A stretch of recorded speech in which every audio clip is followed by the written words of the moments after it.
So in this Wealthsimple tutorial video, I'm going to be showing you guys how to buy DraftKings put options here in Canada, ticker symbol DKNG here on Wealthsimple. So once you have Wealthsimple opened up on your device, on this sort of main screen here, go to the bottom and press on the magnifying glass in the bottom left, right below where it says trade.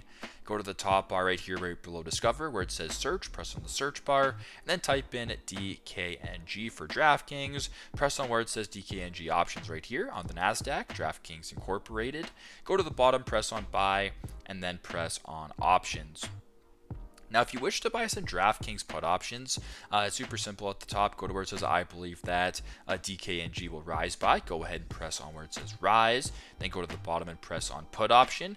And then go ahead and press on that. Now it should say DKNG or DraftKings will fall by. And if you want to change the expiry date at the top, go ahead and press on that. And then change the expiry date to whatever date you want down the road. Now, there's some in the money prices right here. There's some out of the money prices right here. So if you wanted to go for demonstration purposes in the money, let's go in the money for $28 USD. We'll go ahead and press on that one. And then to confirm this purchase, just go to the bottom and press on buy. And there you go. That is how you guys can buy DraftKings put options here in Canada, ticker symbol DKNG here on Wealthsimple. Thanks again for watching, and I hope this video helped.